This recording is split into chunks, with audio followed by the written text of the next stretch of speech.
Introduction. Before you listen, I want to offer a small orientation. What you're about to hear is a section from Chapter 5 of If Wedding Rings Could Protect, called The Courage to be Misunderstood.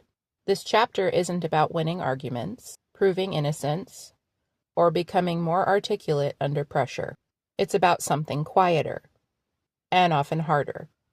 Learning when explanation costs more than it gives. Many of us were taught, directly or indirectly, that being understood is the price of connection, that clarity guarantees safety, that if we could just say it better, more gently, more completely, then the tension would resolve. But lived relationships don't always work that way. Some experiences are too layered, too relational, or too intimate to be translated without harm. Some truths cannot be made smaller without becoming distorted, and some boundaries feel threatening, not because they are cruel, but because they interrupt an unspoken entitlement to access. This chapter is an invitation to consider that possibility without urgency or accusation. If you've ever felt pressure to explain yourself in moments where your body was asking for pause, if you've ever stayed in conversations that eroded your clarity because leaving felt like betrayal, if you've ever been misunderstood while doing the most faithful thing you knew how to do, you're not listening in because you failed. You're listening in because discernment is forming. Take this slowly. Let it land where it lands. There's nothing here you need to agree with immediately, and nothing you need to defend against. Here is the courage to be misunderstood. One of the quieter truths of discernment is this: sometimes you will be misunderstood by people who do not have full context and cannot be given it. Not because you are hiding, not because you are unwilling to explain, but because some realities are too layered, too relational, or too intimate to be translated safely into fragments.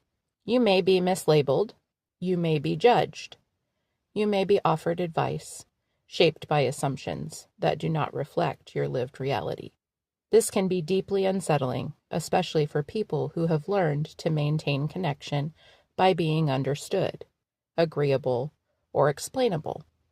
The impulse to clarify, defend, or correct can be strong. Protective discernment does not require managing every misunderstanding. It does not insist on being legible to everyone. It does not demand proof of goodness or justification of choices in order to secure peace. Instead, it draws attention to a quieter question: who is entitled to influence my decisions? Not every voice carries the same weight. Not every opinion requires access. Not every misunderstanding needs a response. Some people speak from care and proximity. Others speak from projection, assumption, or incomplete information. Discernment helps distinguish between the two. Choosing not to correct every misreading is not avoidance. It is restraint. It reflects an understanding that clarity does not always come from explanation, and that safety is sometimes preserved by silence.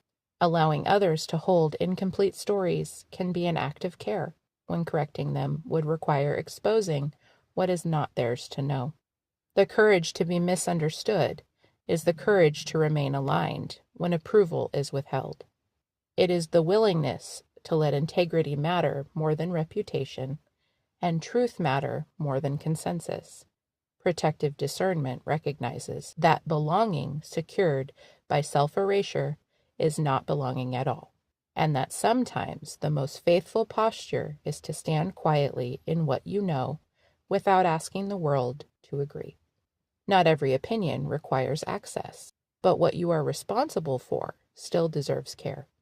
And that includes protecting discernment from voices that cannot or will not hold it with respect. As you finish listening, I want to leave you with this.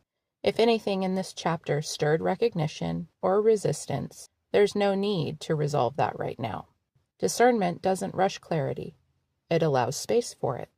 This work isn't about becoming harder, quieter, or more distant. It's about learning how to stay present without abandoning yourself, how to protect what is tender without turning it into armor, how to let love move alongside self-respect instead of in competition with it. If the courage to be misunderstood felt familiar, the rest of If Wedding Rings Could Protect continues that conversation slowly, carefully, and without demanding exposure or performance. You don't have to decide anything today.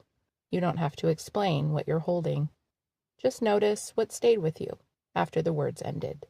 That noticing is where discernment begins. If Wedding Rings Could Protect is a reflective work by writer and educator Nicole Burch that explores marriage, fidelity, and discernment through lived experience rather than idealized theory. Writing from within a long-term marriage shaped by caregiving, betrayal, grief, repair, and ongoing choice, Burch offers language for the quiet, often unseen work of protecting dignity, relational safety, and integrity when love is tested.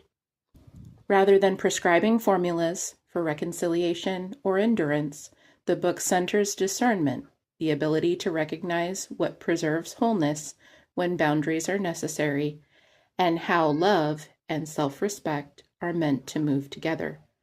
Its purpose is not to instruct readers on what to choose, but to offer clarity, permission, and steadiness for those navigating marriages that cannot be reduced to simple narratives or performed solutions.